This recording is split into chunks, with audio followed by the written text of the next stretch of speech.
বন্ধুরা, কেমন আছেন? আজ আমি ব্যাখ্যা করতে যাচ্ছি একটি সাম্প্রতিক মুক্তিপ্রাপ্ত ইন্দোনেশিয়ান হরর মুভি সম্পর্কে, যা খুবই চমৎকার, যেটি নেটফ্লিক্সেও রিলিজ হয়েছে। মুভিটির নাম হলো ইন্ডিগো। এই মুভির ডিরেক্টর হলেন রকি সুরাইয়া রাতু, যিনি ডল ইন্দোনেশিয়ান মুভিটিও বানিয়েছেন। আশা করি আপনার মুভিটি ভালো লাগবে, কারণ মুভির কনসেপ্ট খুবই ইন্টারেস্টিং। কিছুদিন আগে আমি আরও একটি Indonesian horror movie the corps washer explain করেছি। যদি আপনি ভিডিওটি না দেখে থাকেন তাহলে অবশ্যই দেখুন, এর লিঙ্ক আপনি ডিসক্রিপশনে পেয়ে যাবেন। বন্ধুরা, ভিডিওটি যদি পছন্দ হয় তাহলে লাইক বাটনে ক্লিক করুন এবং শেয়ার করে দিন, এবং আমাদের চ্যানেলে যদি নতুন হয়ে থাকেন তাহলে অবশ্যই সাবস্ক্রাইব করুন। তো চলুন আর দেরি না করে সরাসরি মূল ভিডিওতে যাই। গল্পের শুরু হয় 2006 সালে, যেখানে আমরা সেকার নামে একজন সাইকিককে দেখি, যাকে মীরা এবং বিষ্ণু নামের একটি কাপল তাদের বাড়িতে ইনভাইট করে, কারণ তাদের মেয়ে জোড়া কিছু সময় ধরে বেশ অদ্ভুত আচরণ করছিল। এই বিষয়ে তারা আলোচনা শুরু করে এবং তখন আমরা জানতে পারি যে জোড়ার শৈশব থেকেই খুব মেধাবী। সে গান, নাচ, পেন্টিং এবং আরো অনেক কিছু করতে ভালোবাসে। তবে গত কয়েকদিন ধরে সে তার একটি ইমেজিনারি বন্ধুর সাথে কথা বলা শুরু করে এবং দৈনন্দিন অন্যান্য সব কাজ করা বন্ধ করে দেয়। জোড়া শুধু বলতো যে তার ইমেজিনারি বন্ধুর নাম বিদুরি এবং সে একজন গর্ভবতী মহিলা, যে তার সাথে অনেক সময় কাটায়। এখন এত কিছু জানার পর সেকার জোরার সমস্যাগুলোর কিছুটা ধারণা পায়। সে মীরাকে বলে যে জোরা আসলে একটি ইন্ডিগো শিশু, অর্থাৎ তার অরা ডার্ক পার্পল রঙের এবং তার সিক্স সেন্স রয়েছে, যা তাকে আত্মাদের দেখার পাশাপাশি তাদের সাথে কথাও বলতে দেয়। এই ক্ষমতা সম্পন্ন লোকদেরই ইন্ডিগো বলা হয়। সেকার আরও বলে যে সে নিজেও একটি ইন্ডিগো। এই কনভারসেশনের পর সেকার জোরার সাথে কথা বলতে যায়, যেখানে সেই সময়ে জোরা তার ওই বন্ধুর সাথে খেলছিল। জোরা তাকে বলছিল যে তাকে বিদুরির পায়ের শব্দ শুনে খুঁজে বের করতে হবে। এমন সময় উপরের ঘর থেকে কারো হাঁটার শব্দ শোনা যায়, যা স্পষ্টই ছিল যে এটি বিদুরিই করছিল। বিদুরি আসলে একটি আত্মা, যে জোরার সাথে সংযুক্ত হয়ে গেছে। সেকার সেই শব্দ অনুসরণ করে ওই ঘরে যায়, যেখানে কিছুই দেখা যায় না। তবে পর মুহূর্তেই সে লক্ষ্য করে যে জোরার পিছনের ঘরের দরজা নিজে থেকেই খুলে যায় এবং সেখান থেকে কিছু শক্তি তাকে ঘরের ভেতরে টেনে নেয়। এরপর মুহূর্তেই সে ঘরের দরজা বন্ধ হয়ে যায়। বিষ্ণু সেই দরজাটি কোনোভাবে খুলে ফেলে এবং সবাই ভিতরে যায়, যেখানে তারা দেখতে পায় জোরা মেঝেতে আহত অবস্থায় পড়ে আছে এবং তার পেটে কারো তীব্র আঁচড়ের দাগ ছিল। এখন এই দাগ দেখে সেকার বলে যে বিদুরি আসলে জোরার শরীরে প্রবেশ করতে চায় এবং সম্ভবত তাকে পজেস করতে চায়। এই কথা শুনে মীরা এবং বিষ্ণু খুব ভয় পায়। তখন বিষ্ণু সেকারকে জিজ্ঞেস করে, আপনি কি জোরার ইন্ডিগো শক্তি ফিরিয়ে নিতে পারবেন? আমরা চাই আমাদের মেয়ে একদম স্বাভাবিক জীবনযাপন করুক, আপনি কি এটা করতে পারবেন? এরপর দৃশ্য পরিবর্তিত হয়ে 2023 সালে চলে আসে। তখন জোরা বড় হয়ে গেছে এবং তার নিজস্ব একটি আর্ট গ্যালারি রয়েছে। যেমনটা আমি বলেছিলাম, ছোটবেলা থেকেই তার পেন্টিংয়ের প্রতি ভালোবাসা ছিল। এখন দেখুন, সেই সময় যা কিছু হয়েছিল সবকিছু স্বাভাবিক হয়ে যায়। সে এখন বড় হয়ে গেছে এবং ভালোভাবে জীবনযাপন করছে, কারণ যদি আত্মাটি তাকে পজেস করতে চাইতো তাহলে এখন পর্যন্ত সে শেষ হয়ে যেত। যাই হোক, জোরা তখন তার আর্ট গ্যালারিতে নিজের পেন্টিং এবং অন্যান্য শিল্পীদের মূর্তি একটি কাস্টমারকে দেখাচ্ছিল। তখন তার বয়ফ্রেন্ড আকসা সেখানে আসে। আকসা জোরার পরিবারের কোম্পানিতে কাজ করত এবং তার আগে তার বাবা সেখানে কাজ করতেন। কোনো কারণে জোরা যখন আর্ট গ্যালারি নিয়ে চিন্তিত ছিল, তখন আকসা তাকে এই বিষয়ে অতিরিক্ত মনোযোগ না দেওয়ার জন্য বলে এবং মনে করিয়ে দেয় যে তাদের বিয়ে 5 মাস পরে। ঠিক তখনই জোরার ছোট বোন নিন্ডার স্কুল থেকে একটি ফোন আসে। ফোন পাওয়ার পর জোরা সেখানে যায় এবং নিন্ডার প্রিন্সিপাল তাকে জানান যে নিন্ডা গত 4 দিন ধরে স্কুলে আসেনি। এই বিষয়ে নিন্ডাকে জিজ্ঞেস করলে সে অদ্ভুত কথা বলে এবং জানায় যে প্রতি রাতে কেউ এসে তাকে ভয় দেখায়। আজ সে স্কুলের ফিল্ড ট্রিপ বাসটি থামানোর চেষ্টা করেছিল, যেখানে সে আহত হতে পারত। এসব কথা শুনে জোরা উদ্বিগ্ন হয়ে পড়ে এবং বাড়িতে নিন্ডার সাথে কথা বলার চেষ্টা করে। আমরা জানতে পারি যে নিন্ডা অনেক দিন ধরে বিষণ্ণতায় ভুগছে, কারণ তার পিতামাতা মীরা এবং বিষ্ণু একটি গাড়ি দুর্ঘটনায় মারা গেছেন। পরে জোরা আকসাকে নিন্ডার বিষণ্ণতার কথা বলে এরপর আকসা নিন্ডাকে একজন সাইকিকের কাছে নিয়ে যেতে বলেন, কারণ এটি কোনো সাধারণ ঘটনা নয়। তখন আমরা জানতে পারি যে প্রায় 18 বছর আগে আকসার পিতা আত্মহত্যা করেছিলেন এবং এর কারণ আজও সে জানে না। এই বিষয়ে জানার জন্য তিনি একজন সাইকিকের কাছে যেতেন, কিন্তু জোরা এই পরামর্শ ভালোভাবে নেয় না এবং ইনডাইরেক্টলি এরকম কিছু করতে অস্বীকার করে। সম্ভবত সে এসব বিষয়ে বিশ্বাস করে না। সেই রাতে হঠাৎ করে নিন্ডার ঘুম ভেঙে যায় এবং যখন সে হলের নিচে আসে তখন একটি গর্ভবতী মহিলার ভয়ানক আত্মাকে দেখতে পায়। নিন্ডা জোরে চিৎকার করে, যার শব্দে জোরা সেখানে এসে পৌঁছায় এবং কিছুক্ষণ পর সেও সেখানে একটি আত্মার উপস্থিতি অনুভব করে। এর মানে সম্ভবত তার পাওয়ারগুলো সম্পূর্ণরূপে চলে যায়নি এবং হয়তো এটি সেই আত্মা যা অনেক বছর আগে জোরাকে হয়রানি করত। এরপর অনিচ্ছা সত্ত্বেও জোরা পরের দিন নিন্ডা এবং আকসাকে নিয়ে আকসার প্রস্তাবিত সাইকিকের কাছে যায়, যা অবাক করার মতো একটা বিষয় ছিল যে এটি আর কেউ নয়, সিকার। 18 বছর আগে সে সাইকিক, যেখানে আমরা সিকার এবং তার সন্তান এলমা এবং দাফাকে দেখতে পাই।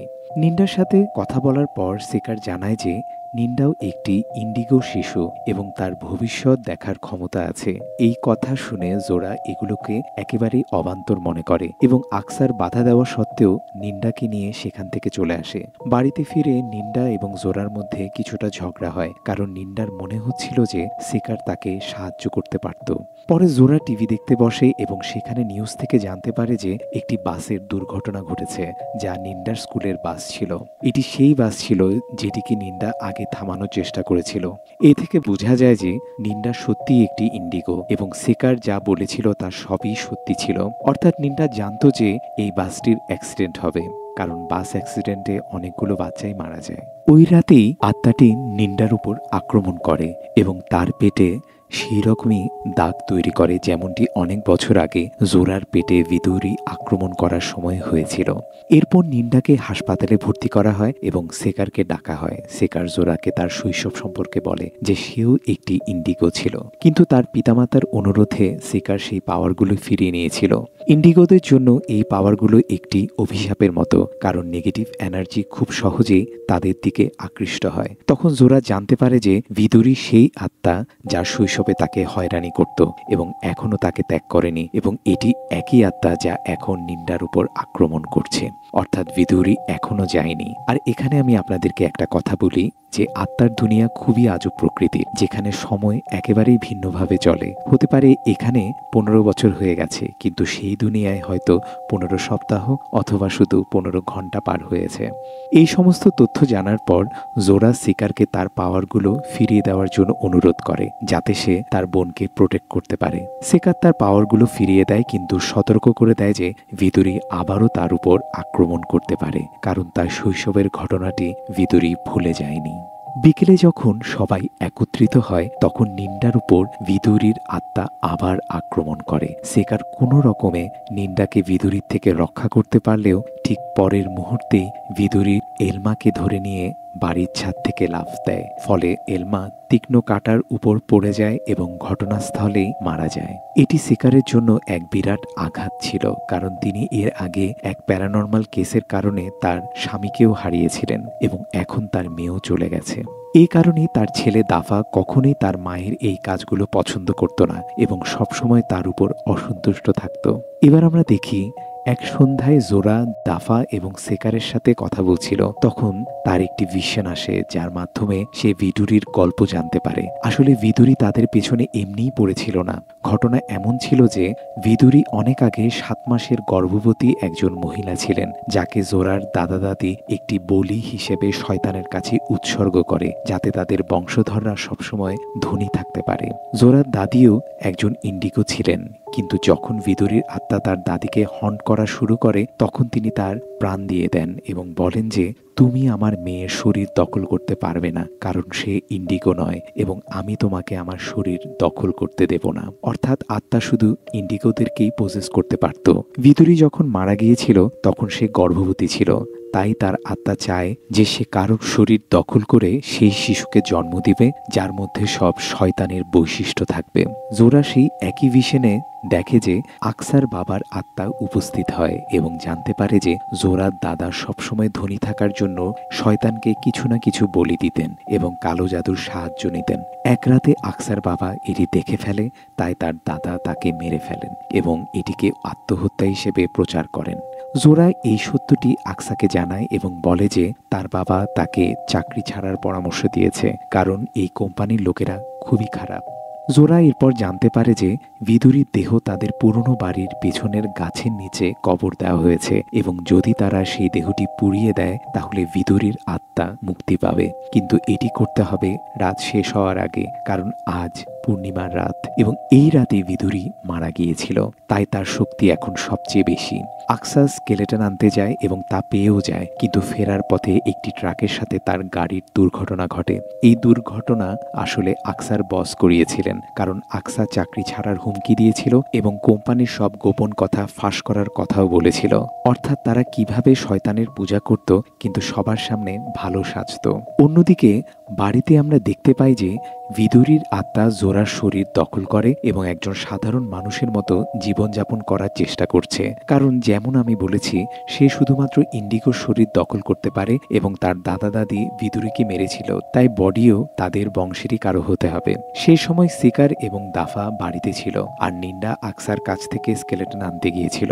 আমরা দেখি যে সিকার, দাফা এবং বিদুরীর মধ্যে দীর্ঘ সময় ধরে লড়াই হয়, যেখানে বিদুরীর সাথে কেউ পেরেই উঠছিল না, কিন্তু ঠিক সেই সময়ে নিন্ডা স্কেলেটন নিয়ে আসে এবং সেকার সেটিকে আগুনে পুড়িয়ে দেয়, ফলে বিদুরীর আত্মা জোরার শরীর ছেড়ে দেয়। কিন্তু সেকার বুঝতে পারে যে পূর্ণিমার রাত ইতিমধ্যে শেষ হয়ে গেছে এবং এর প্রভাব কি হতে পারে তা সে জানে না। মুভির শেষের দিকে আমরা দেখতে পাই যে আকসা এবং জোরার বিয়ে হয়ে গেছে এবং জোরা গর্ভবতী, কিন্তু তখনই আমরা একটি বড় শকিং তথ্য জানতে পারি যে জোরার দাদা দাদি শয়তানের সাথে একটি প্রতিশ্রুতি দিয়েছিল যে তারা সবসময় ধনী থাকবে, তবে তার বিনিময়ে তাদের বংশধররা শয়তানের বাচ্চাকে এই পৃথিবীতে আনবে। তাই সম্ভবত জোরার শরীরে যে সন্তানটি রয়েছে তা ডেভিলের সন্তান, অর্থাৎ শয়তানের বাচ্চা, যা বিদুরী যখন তাকে দখল করেছিল তখন তার শরীরে প্রবেশ করেছে। বিদুরী আসলে এই পরিবারকে পুরোপুরি ধ্বংস করতে চেয়েছিল, কারণ তাকে বলি দেওয়া হয়েছিল। এবং এর সাথে ইন্ডিগো মুভিটি এখানেই শেষ হয়। তো বন্ধুরা, এটি ছিল ইন্ডিগো সিনেমার গল্প। ইন্ডিগো হলো সেই ব্যক্তি যাদের মধ্যে সাইকিক ক্ষমতা থাকে এবং তারা আত্মাদের দেখতে পারে, ভবিষ্যৎবাণী করতে পারে এবং ভবিষ্যৎ দেখতেও পারে। এবং আমার মনে হয় এই লোকেরা তাদের ক্ষমতা সম্পর্কে জানতে পেরেছিল, অর্থাৎ তাদের দাদা দাদির কথা বলছি, যারা এটি ভালো উদ্দেশ্য ব্যবহার না করে খারাপ উদ্দেশ্যে ব্যবহার করেছে, যেমন শয়তানকে ব্যবহার করে নিজেদের ধনী বানানো। এবং তারা শয়তানকে একটি প্রতিশ্রুতিও দিয়েছিল যা খুবই বিপজ্জনক ছিল, যে তারা তাদের নিজেদের বংশধরদের মধ্য থেকে কারো শরীরে শয়তানের জন্ম দেবে। এবং আমি বিশ্বাস করি যে এটি অন্য কেউ নয়, বরং জোরাই হবে। আরেকটি আকর্ষণীয় বিষয় আমি লক্ষ্য করেছি যে দাদি সম্ভবত বুঝতে পেরেছিল যে এটি তাদের ভবিষ্যৎ প্রজন্মের জন্য কতটা ভয়ানক হতে পারে, তাই বিদুরী তাদের শরীর দখল করতে পারে না, কারণ তা না হলে শয়তান এই পৃথিবীতে চলে আসবে। ফলে সে নিজেই নিজেকে শেষ করে দেয়। কিন্তু এটা স্পষ্ট যে পরবর্তী প্রজন্ম এইসব কথা জানতো না, এই ডার্ক সিক্রেটগুলো জানতো না। যারা জানতো তারা সবাই শেষ হয়ে গেছে। এখন তাদের দাদা দাদি যা করেছে তাদের মূল্য পরবর্তী প্রজন্মকেই দিতে হবে, যা একেবারেই স্পষ্ট। এবং সেই কারণে পুরো পৃথিবীও ভুগবে। শয়তান কতটা ভয়ঙ্কর দেখো, যে মেয়েটিকে বলি দেওয়া হয়েছিল তার আত্মাকেই বাধা দিয়ে খারাপ করে ফিরিয়ে আনা হয়েছে, যাতে সে জোরার বংশের কোনো ইন্ডিগোর শরীর দখল করে এবং শয়তানের বাচ্চাকে পৃথিবীতে নিয়ে আসতে পারে। বাকিটা আমি আশা করি যে আপনি পুরো কনসেপ্টটি ভালোভাবে বুঝতে পেরেছেন। ভিডিওটি ভালো লাগলে লাইক করুন এবং শেয়ার করুন, আর চ্যানেলে নতুন হলে সাবস্ক্রাইব করে আমাদের পাশেই থাকুন, কারণ আমরাই আমাদের চ্যানেলে এই ধরনের ভিডিও এনে থাকি। ধন্যবাদ।